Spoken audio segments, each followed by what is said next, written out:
Bismillahirrahmanirrahim. Assalamualaikum warahmatullahi wabarakatuh. Saya Rosliza Rusli dan insyaAllah saya akan mengupas tajuk berkaitan dengan pemikiran sosialis Vance Ali dalam buku tulisan beliau iaitu Vance Ali Antithesis. Dan buku ini cetakan pertama iaitu pada September 2014, cetakan kedua Oktober 2014 dan cetakan ketiga iaitu pada Disember 2014. Dan Alhamdulillah, setelah bertemu secara direct dengan Vance Ali pada 7 Mei 2015 iaitu hari Khamis, bertempat di FS Nasi Kandar Corner, berdekatan dengan LRT Masjid Jamek. Objektif kajian saya yang pertama iaitu untuk menjelaskan konsep sosialisme, yang kedua memperincikan pemikiran sosialis Vance Ali, dan yang ketiga refleksi terhadap pemikiran sosialis Vance Ali. Terlebih dahulu saya akan menerangkan serba sedikit berkaitan dengan latar belakang Vance Ali. Vance Ali atau nama sebenar beliau iaitu Amir Hamzah, berasal dari negeri Kedah dan pernah mendapat pendidikan di salah sebuah sekolah agama di negeri Kedah. Kemudian beliau menyambung pengajian ke peringkat diploma Usuluddin di College Universiti Islam Selangor, Quiz. Tetapi pada bulan 8 tahun 2010, beliau mengambil keputusan untuk drop out daripada Quiz. Dan ketika ini beliau berada di semester 7. Pada tahun ini juga, beliau lari dari rumah dan membawa diri ke Singapura. Dari sudut perkahwinan, beliau pernah berkahwin dengan Kirana tetapi berakhir dengan penceraian pada tahun lepas iaitu 2014. Dari sudut pekerjaan, beliau pernah menjadi seorang guru sekolah menengah swasta dan kini beliau merupakan seorang penyair revolusi. Beliau membacakan puisi-puisi di Jalan Sultan, di Pasar Malam dan juga di Kampung Bandar Lama. Beliau begitu aktif menulis di laman sosial seperti Facebook dan juga blog. Seorang yang sangat suka membaca, suka berdiskusi dan suka berwawancara. Itu serba sedikit berkaitan dengan latar belakang Vance Ali. Kemudian saya akan terangkan tentang definisi sosialis itu sendiri. Perkataan sosialis berasal daripada bahasa Latin iaitu socius, bermaksud sahabat ataupun teman. Dalam bahasa Yunani, societas bermaksud masyarakat, dan menurut Lawrence Burgers, istilah ini adalah satu prinsip pengendalian harta dan produksi kepada kekayaan oleh kelompok. Fahaman sosialisme adalah mengutamakan kepentingan masyarakat. Antara ciri-ciri ataupun terdapat 3 ciri-ciri sosial kemasyarakatan dalam aliran sosialisme. Yang pertama iaitu prinsip tanpa kelas, yang kedua prinsip kesamarataan antara ekonomi dan sosial, dan yang ketiga prinsip bahawa alat-alat produksi yang dimiliki digunakan untuk mencapai dan memajukan kesejahteraan masyarakat. Itu antara definisi yang dapat saya berikan berkaitan dengan apa yang dimaksudkan dengan sosialisme. Okey, saya ulang sekali lagi bahawa pemikiran sosialisme ataupun fahaman sosialisme ini, mereka memperjuangkan ataupun mereka mengutamakan kepentingan masyarakat, bermaksud mereka memperjuangkan masyarakat yang ditindas daripada sebarang bentuk sistem kasta, mereka ataupun golongan buruh yang ditindas, masyarakat miskin yang ditindas. Dan inilah yang diperjuangkan oleh aliran sosialisme. Okey, dan seterusnya saya akan pergi kepada Objektif kedua kajian saya berkaitan dengan pemikiran sosialis Bains Ali. Dalam buku Bains Ali Antithesis ini lebih kurang 7 elemen yang dapat saya keluarkan untuk dikupas. Yang pertama, di mana beliau meletakkan akal melebihi Al-Quran dan hadis. Beliau mendakwa bahawa Tuhan mampu dicapai dengan akal, dan huraian-huraian agama yang dilontarkan dalam buku Bains Ali Antithesis ini di mana beliau meletakkan akal, di mana huraian-huraian itu berpaksikan kepada logik akal semata-mata dengan mengetepikan, mengkesampingkan Al-Quran dan juga hadis. Dan ini sangat bertentangan. Kenapa saya kata bertentangan? Kerana akal manusia itu perlu dan mesti dipandu oleh wahyu dan juga hadis, mesti dipandu dengan Al-Quran dan hadis. Tetapi berlaku sebaliknya kepada Bains Ali. Itu yang pertama. Dan yang kedua, di mana beliau mempertikaikan kalimah syahadah itu sebagai kalimah tauhid. Pada beliau, tauhid itu adalah membebaskan orang miskin, menentang kezaliman dan memperjuangkan kezaliman.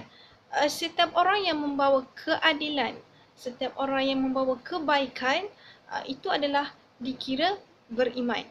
Cukup dengan berjuang untuk keadilan, cukup dengan hanya adanya kebaikan, itu sudah menunjukkan, sudah cukup syarat bahawa orang itu dikatakan telah beriman. Itu antara fahaman yang dibawa oleh Bains Ali. Dan pada beliau, agama tidak bermula dengan iman, kerana agama yang bermula dengan iman ini merupakan penyebab kepada berlakunya proses pendoktrin dan memudahkan proses pendogma untuk meracuni pemikiran manusia. Dan Bains Ali tidak percaya dengan dogma agama. Itu yang kedua. Dan isu yang ketiga adalah Bains Ali menghina agama dan juga agamawan. Pada beliau, agamawan tidak berguna. Ulama ini lebih mementingkan poligami daripada memperjuangkan masalah kemiskinan masyarakat. Dan dalam buku beliau, Bains Ali Antithesis ini menulis di mana Melayu plus orang Islam dan plus Sunnah menjadi teruk kuasa 3. Dan beliau mendakwa bahawa Khomeini itu 1000 kali lebih baik daripada 1000 ulama sunnah di tanah Melayu. Dan ini satu penghinaan yang memang kita tidak boleh terima. Yang keempat, wujudnya ataupun adanya elemen ataupun unsur-unsur pluralism, di mana beliau mempersoalkan kenapa orang Melayu tidak boleh menerima Syiah dan kenapa tidak boleh menerima komunisme, dan kenapa mesti komunisme itu ditolak secara total. Kenapa tidak boleh diambil sedikit kebaikan daripada komunisme. Dan beliau tidak berminat untuk mengajak orang bukan Islam kepada Islam. Dalam erti kata, Bains Ali berpendirian bahawa tidak perlu orang agamawan, tidak perlu untuk orang Islam ini menyibukkan diri mereka untuk memberi kefahaman Islam kepada orang bukan Islam, untuk mengajak orang bukan Islam kepada Islam. Dan di sini menunjukkan bahawa beliau seolah-olah beranggapan bahawa semua agama itu adalah sama. Yang membezakan adalah kebaikan dan juga keadilan, kerana berdasarkan kepada sandaran kalimah syahadah yang difahami oleh beliau sendiri, bahawa beliau menyatakan bahawa sudah cukup beriman seseorang itu apabila orang itu membawa keadilan, orang itu membawa kebaikan. Yang kelima, di mana beliau mempersoalkan tentang ketuhanan, di mana beliau mempersoalkan keadilan Tuhan dengan bertanya ataupun dengan mengungkapkan bahawa kenapa dicipta ada yang kaya, ada yang miskin. Di sini beliau sendiri tidak memahami sunnatullah itu sendiri. Yang kedua, sekiranya ataupun adakah Tuhan benar-benar wujud? Beliau mempersoalkan adakah Tuhan ini benar-benar wujud, dan beliau mengungkapkan bahawa jika Tuhan tiada, sudah tentu dia akan menjadi etis yang sosialis. Saya ulang sekali lagi, beliau mengungkapkan bahawa jika Tuhan tiada, sudah tentu dia akan menjadi seorang etis sosialis. Yang keenam, beliau sangat anti kepada universiti, anti kepada golongan Islamic study, anti kepada golongan motivator, anti kepada mereka yang ada sentimen-sentimen tentang agama. Pada beliau, universiti ini merupakan tong sampah sebagai tempat lalat-lalat mencari makan, sebagai tempat untuk membodohkan rakyat, dan pada beliau, lepasan Islamic Studies sangat pemalas dan tidak berguna. Beliau membahagikan bahawa pada hari Jumaat, hari Isnin dan juga hari Khamis, 3 hari ini merupakan waktu yang dikhususkan untuk tarbiyah diri, manakala 4 hari yang berbaki lagi itu merupakan waktu untuk memahami manusia, waktu untuk berhubung dengan manusia dan sebagainya. Isu yang ketujuh adalah beliau telah menghina dan mempersendakan hadis Nabi, mempersendakan sunnah Rasulullah sallallahu alaihi wasallam, di mana beliau mempertikaikan dari sudut pemakaian jubah, menyimpan janggut dan juga berseban itu merupakan salah satu daripada sunnah Rasulullah sallallahu alaihi wasallam. Dan daripada 7 elemen yang saya keluarkan ini, maka dapat saya rumuskan di sini bahawa terdapat unsur-unsur religious skeptik dalam penulisan beliau itu sendiri, di mana skeptism itu bermaksud fahaman yang memandang sesuatu dalam keadaan yang tidak pasti. Jelas di sini bahawa Bais Ali dia dalam keadaan yang curiga, ragu-ragu dan tidak pasti dengan agama dia sendiri. Yang kedua, jelas menunjukkan bahawa pola pemikiran ataupun cara Bais Ali berfikir menampakkan beliau dalam keadaan kecelaruan dalam mencari identiti agama itu sendiri. Yang ketiga, bentuk penulisan yang dihasilkan oleh saudara Bais Ali ini begitu konsisten dari sudut unsur-unsur menghina, unsur-unsur mempersenda dan unsur-unsur menyalahkan. Sebagai contoh, beliau menyalahkan golongan agamawan apabila banyaknya kemaksiatan ataupun banyaknya gejala-gejala sosial. Yang kedua, contoh yang kedua, apabila ada Muslim yang melibatkan diri dengan liberal ataupun beraliran liberalism, maka yang disalahkan itu adalah orang agamawan. Contoh yang seterusnya berkaitan dengan golongan Islamic study.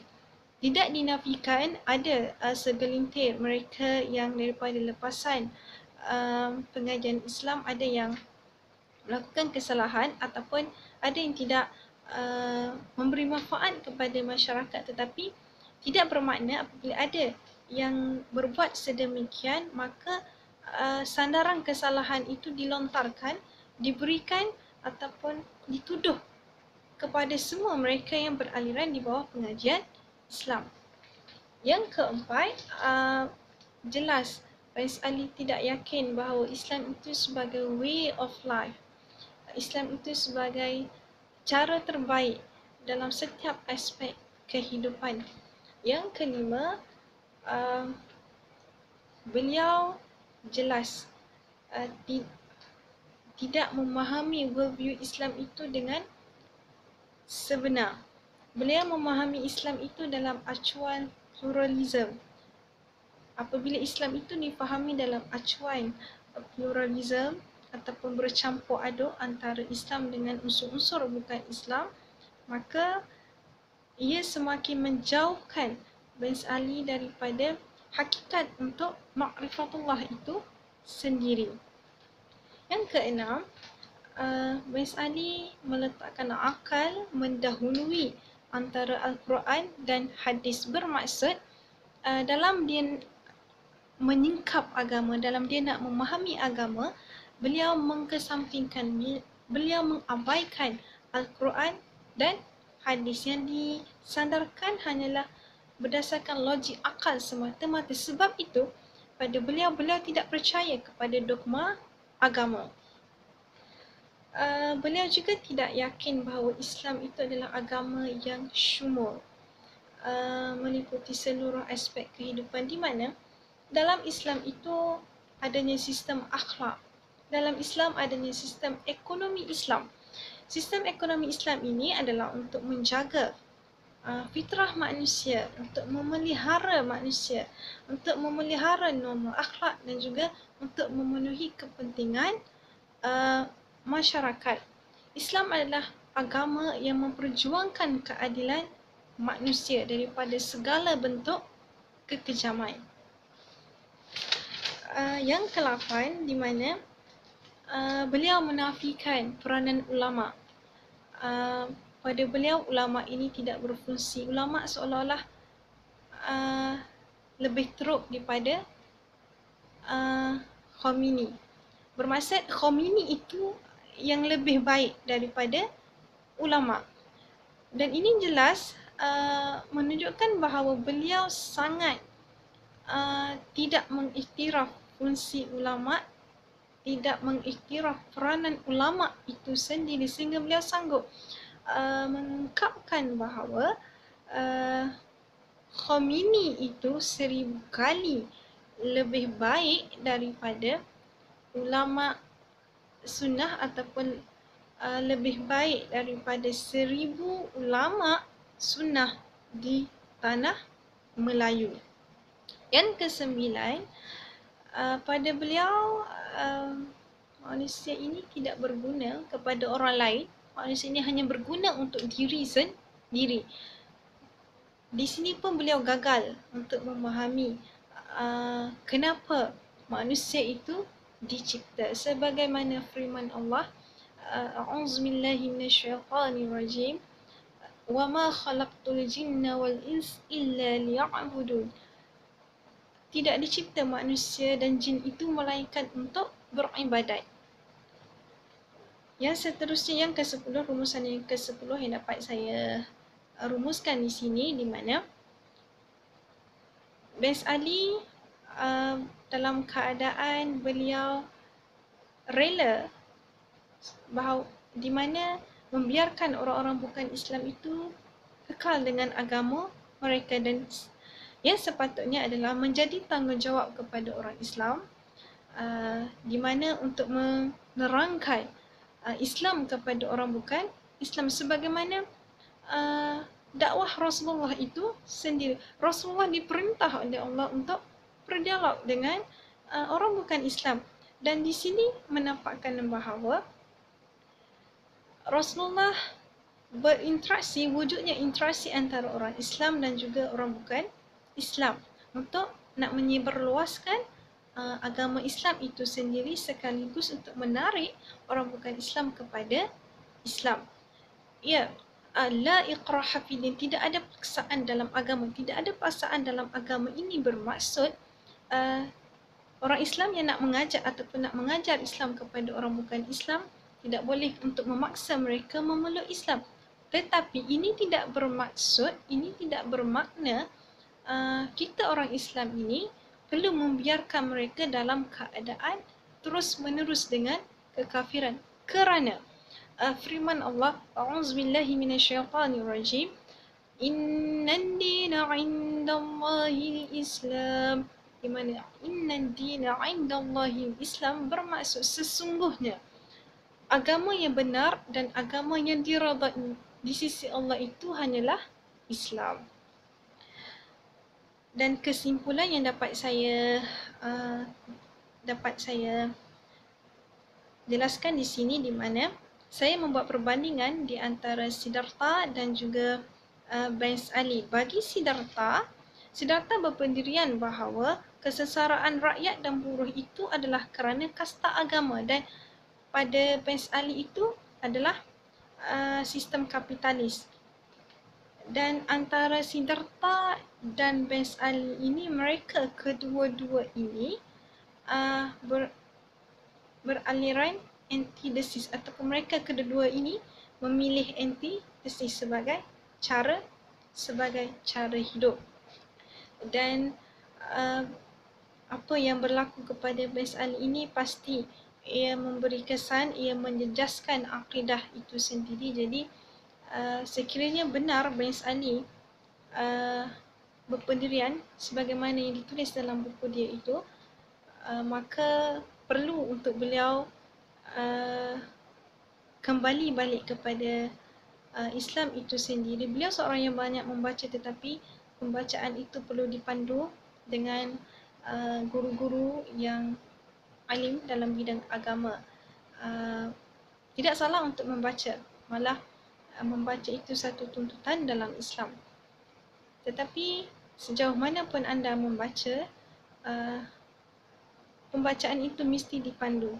Apa yang tidak faham itu mesti ditanya kepada mereka yang mahir dalam bidang, kepada mereka yang alim dalam bidang tertentu. Itu sahaja. Dan kepada saudara Bains Ali, saya mengharapkan beliau kembali kepada memahami worldview Islam itu dalam konteks acuan Islam, kerana apabila Islam itu difahami dalam konteks pluralism, maka selama-lamanya Bains Ali tidak akan menemui Islam itu sendiri. Dan sekian, itu saja daripada saya. Segala yang baik itu datang daripada Allah Subhanahu Wa Taala, dan segala kekurangan, segala kesilapan itu datangnya daripada kelemahan diri saya sendiri. Dan saya akhiri dengan ucapan sekian terima kasih. Wallahu a'lam.